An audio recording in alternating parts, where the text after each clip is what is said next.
Selamat datang di lab para peneliti masa depan. Langsung saja kita mulai ya. Anggap sesi penjelasan materi ini sebagai bimbingan khusus dari saya untuk kalian. Hari ini, kita bakal membedah sebuah pergeseran paradigma yang luar biasa besar di dunia akademik kita.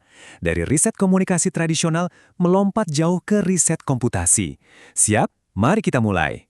Nah, ini dia peta jalan bimbingan kita hari ini. Mulai dari melihat evolusi media, bedanya data yang dibuat dan ditemukan, ngomongin 90% aktivitas yang nggak kelihatan, sinergi metodologi, langkah praktis buat kalian, sampai ke tantangan etikanya. Oke, kita masuk ke bagian pertama. Mari kita lihat gimana evolusi media itu benar-benar mengubah cara kita meneliti. Kalian tahu nggak, bidang kita ini tuh selalu beradaptasi dengan teknologi yang ada. Coba deh, tarik mundur ke era radio tahun 1920-an. Waktu itu, kita cuma bisa ngandelin survei yang diisi sendiri sama pendengar. Terus masuk tahun 70-an, mulai ada alat elektronik buat ngelacak penonton TV. Nah, kemampuan adaptasi inilah yang akhirnya ngebawa kita langsung ke era modern sekarang, di mana kita punya akses ke lautan log perilaku pengguna secara online. Luar biasa kan? Lanjut ke bagian kedua, kita bahas konsep yang menurut saya paling krusial. Data yang dibuat versus data yang ditemukan. Gini, pergeseran pola pikir ini wajib banget kalian kuasai. Coba bayangin metode survei tradisional itu sebagai data yang dibuat. Ibaratnya, kalian nanya ke pasien, gimana perasaannya hari ini? Nah, jawaban mereka, ini kan sangat rentan sama bias pelaporan diri ya kan? Bisa aja mereka bohong supaya kelihatan baik atau ya sekedar lupa. Tapi coba bandingin sama data yang ditemukan. Contohnya log perilaku pengguna di aplikasi. Ini tuh ibarat mesin sinar X. Dia nunjukin kebenaran perilaku dalam jangka waktu panjang, jujur tanpa filter, dan yang pasti terbebas dari bias memori manusia. Tabel ini tuh merangkum semuanya dengan sangat indah. Lihat deh, gimana metode kuantitatif tradisional kita ternyata sejalan banget sama senjata komputasi baru yang kita punya sekarang. Apalagi kalau kita pakai formula klasik 5W komunikasi. Fokus ke pertanyaan tentang audiens deh. Dulu kita cuma bisa jawab pakai survei. Ingat, itu data buatan kan? Sekarang, pertanyaan soal audiens bisa dijawab jauh lebih akurat pakai analitik pengguna, murni memanfaatkan jejak digital yang udah ada secara alami. Benar-benar game changer buat riset kita. Sekarang, di bagian ketiga, mari kita kupas tuntas soal fenomena 90% yang tak terlihat. Nah, buat ngebuktiin seberapa saktinya analitik log pengguna ini, saya mau ngajak kalian bedah studi kasusnya Benevenuto tentang jejaring sosial Orkut. Dulu banget, survei konvensional bikin kita mikir kalau media sosial itu menyulap semua orang jadi kreator yang super aktif. Tapi log perilaku pengguna justru ngebongkar realitas yang bikin geleng-geleng kepala.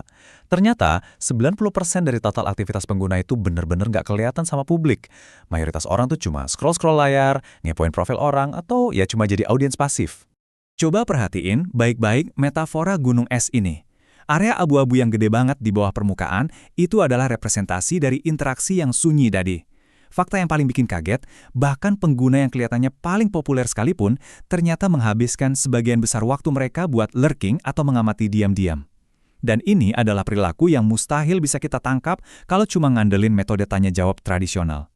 Kutipan dari Benevenuto ini harus kalian jadikan pegangan yang kuat ya.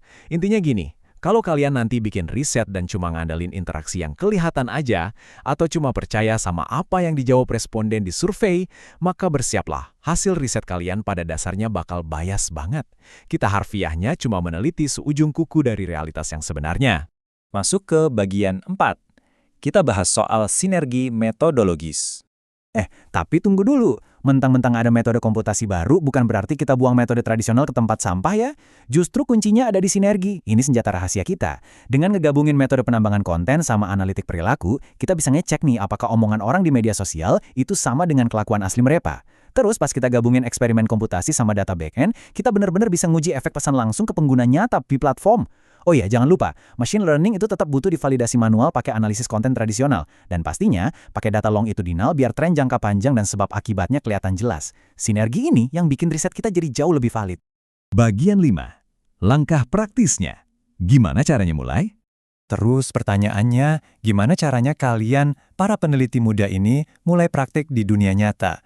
Pesan paling utama dari saya cuma satu, belajarlah coding. Percaya deh, keterampilan pemrograman dasar itu bukan lagi sekedar nilai tambah. Itu udah jadi syarat mutlak. Tanpa coding, kalian nggak bakal bisa ngebuka, memproses, apalagi memahami basis data raksasa yang bakal kalian teliti nanti.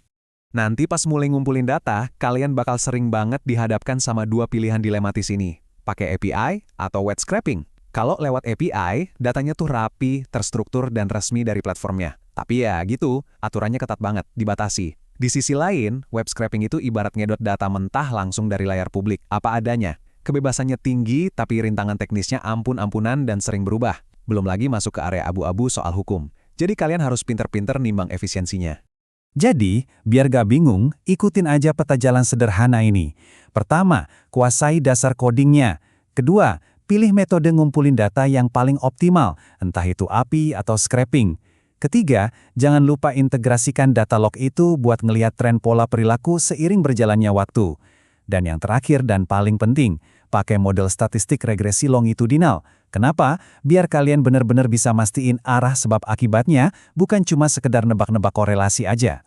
Nah, kita sampai di bagian terakhir, bagian 6, tantangan etika. Sebelum kalian semangat buat turun ke lapangan, kita harus obrolin hal yang sangat serius. Etika. Ngurusin log data pengguna skala besar itu tanggung jawabnya besar banget loh. Gimana coba caranya kita ngelindungin privasi pengguna padahal kita lagi panen data tanpa minta persetujuan eksplisit dari mereka? Belum lagi resiko kalau data ini malah dipakai buat alat pengawasan perusahaan atau negara. Oh, dan satu lagi, tantangan metodologisnya. Gimana caranya kita misahin mana perilaku murni manusia, sama mana yang cuma ulah bot atau hasil dorongan algoritma dari platform itu sendiri? Ini tantangan berat yang wajib diantisipasi. Sebagai penutup bimbingan kita kali ini, saya mau nitip satu pertanyaan kritis buat kalian renungkan baik-baik.